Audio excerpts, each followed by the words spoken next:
Like giant exclamation points against the skyline, skyscrapers punctuate our urban history, standing as tributes to humanity's unrelenting drive to build higher, expand further, and harness new technology. Every single day, 1 million people migrate into cities around the world, reinforcing the role these colossal structures play in shaping modern life.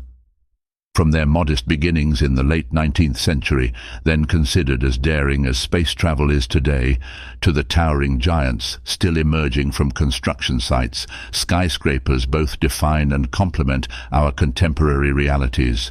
Deep within us, there is a need to reach skyward, driven by some innate instinct that compels us to conquer gravity and leave a monumental trace of our existence.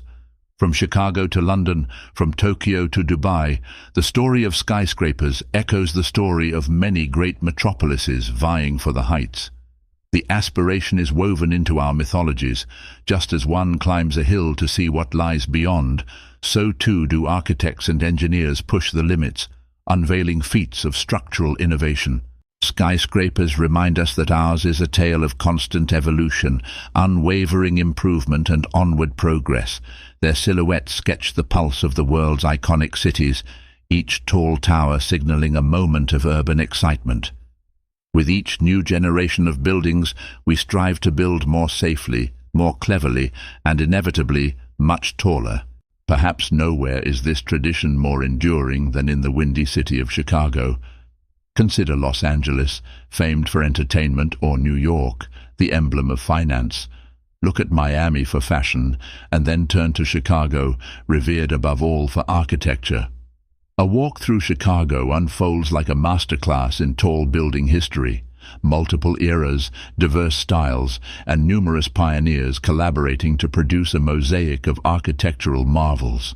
Founded in 1830, Chicago grew explosively in the mid-19th century as immigrants poured in to tap new trading opportunities. Touted by many as the first truly modern city, Chicago had both the misfortune and good fortune of succumbing to a devastating fire. In a single day, the Great Fire of 1871 destroyed thousands of buildings, wiping out the crowded lakeside town. Yet from the city's smoldering ruins rose a spark of renewed ambition, an unprecedented chance to rethink urban space. Within weeks, hundreds of new structures were underway, and among them arose the first prototypes of the modern skyscraper, innovations that would place architecture at the core of Chicago's identity. Freed from the constraints of old, the city invited forward-thinking engineers and architects to flood in, testing radical new ideas. Some had served in the Union Army, building quick bridges from spare materials. Others came from academic backgrounds or from East Coast schools like MIT. This budding generation, known as the First Chicago School, embraced pragmatic, commerce-driven values while simultaneously pursuing a powerful symbolic vision. The post-fire environment forced them to master new techniques, including metal frame construction. By the late 1880s, Chicago's population had doubled to over 1 million, while geography confined real estate options in the central loop, sending land prices soaring. With nowhere to go but up, property owners needed a new construction approach. The home insurance building, built in 1885 and often proclaimed the world's first skyscraper, symbolized this pivot. Architect William LeBaron Jenney replaced weighty masonry walls with a fireproof metal skeleton, making thinner walls possible and allowing buildings to climb higher. At the same time, Elijah Otis's safety elevator resolved the other major hurdle, moving people vertically with ease. As steel framing and passenger lifts became widespread, the path to upward expansion was clear. Chicago's engineers and architects also innovated in design aesthetics, culminating in achievements such as the Reliance Building on North State Street, whose frame supported expansive plate glass windows that increased natural light and ventilation at a time when air conditioning was non-existent.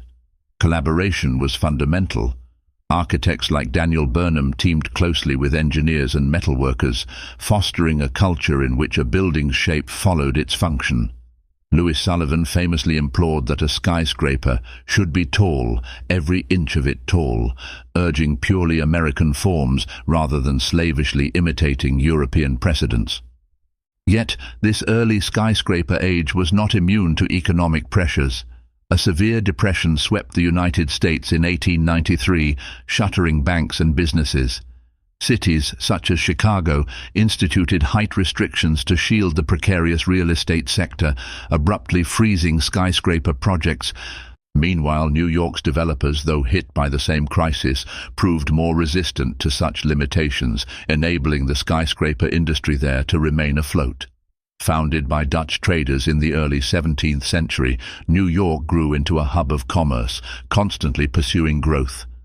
By overturning fire safety rules, mandating masonry exteriors in the 1890s, the city soon embraced steel construction with gusto, forging an ever-evolving skyline.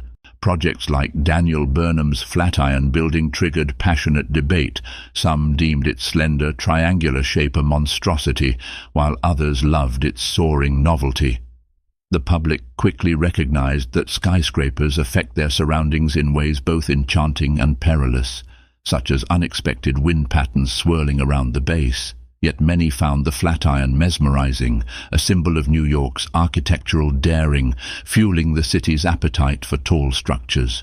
Part of our persistent urge to build higher springs from ambition, akin to climbing mountains or perfecting flight, and part from the quest for civic prestige or corporate brand enhancement. Whether rooted in capitalism or human spirit, each new tower showcases technological breakthroughs while simultaneously reinforcing the capacity of a dense metropolis to function. Early in the 20th century, New York's Lower East Side was among the world's most crowded areas, and a steady flow of new arrivals demanded housing, offices, and ever more infrastructure. Bridges like the Brooklyn Bridge connected Old Manhattan with rapidly expanding boroughs, while the fledgling subway system reshaped commuting patterns. These logistical achievements underpinned the rise of majestic skyscrapers. As the Roaring Twenties approached, Manhattan, along with Chicago, fully embraced a golden age of skyscraper construction. Architectural styles ranged from revivalist echoes of European grace to the blossoming of Art Deco. Along came major corporate towers, each vying to be the world's tallest, a trend epitomized by the Singer Tower, the Metropolitan Life Tower, and the Grand Woolworth Building, dubbed the Cathedral of Commerce. Completed in 1913, Woolworth's neo-Gothic wonder boasted an ornate facade and an equally striking interior, revealing how religious iconography and commercial ambition could fuse into a single architectural statement. While some saw skyscrapers as powerful symbols, others decried them as blights, and critics rallied especially hard against developments like the Equitable Building, whose monolithic mass cast perpetual shadow on entire neighborhoods. Dissatisfaction sparked the 1916 New York zoning resolution, which required step-backs or tiered wedding cake profiles, not just for aesthetic flair, but to ensure sunlight reached street level. This law paved the way for Art Deco gems like the Barclay Vesey Building, whose bold setbacks and ornamentation defined New York's unique layered silhouette. Alongside cultural exuberance, jazz, speakeasies, and an ever-evolving social scene, these developments attracted corporations eager for a premier address. In the late 1920s, Manhattan was galvanized by a fervent race. Who could top the Woolworth Building's record height? Industrial titans Walter Chrysler and George Ostrom sparred to outbuild each other, culminating in the gleaming Chrysler Building, replete with stainless steel spire and automotive-themed gargoyles. Yet no sooner had the Chrysler Building crowned itself the tallest than it was usurped by the Empire State Building, completed in 1931, rising a staggering 381 meters. Construction soared ahead, even amidst the economic devastation of the Wall Street crash, illustrating that once major skyscraper projects begin, they seldom stop midstream. For 4 decades, the Empire State Building reigned as the world's tallest, a paragon of Art Deco beauty, corporate marketing, and sheer engineering audacity, forever engraving itself into New York's identity. In Chicago, however, economic woes combined with new city ordinances halted expansions. Developers even tore down the revered home insurance building in 1931, erasing a piece of architectural legacy. Yet the ideological seeds planted there by the first Chicago school continued to inform skyscraper design across the globe. Over time, new generations of engineers and architects embraced the idea that form ever follows function, layering in aesthetics, artistic expression, and advanced structural solutions. Ultimately, skyscrapers are the most public and communal of all architectural endeavors. Unlike single-family homes, whose impression remains largely private, tall towers contribute to the skyline, a backdrop that belongs to everyone. As silhouettes of these soaring buildings cluster, they form the recognizable face of a city, a sign of civilization's capacity to thrive in tight quarters. Studying the skyscraper's evolution clarifies how changing motivations, from economic booms and corporate rivalries to municipal regulations, have molded our cities into dynamic environments. Indeed, these lessons resonate even now, in an era of megacities topping 20 million inhabitants, where vertical expansion becomes necessity rather than luxury. Where once we marveled at a 10-story skyscraper, we now witness structures rising beyond 100 floors.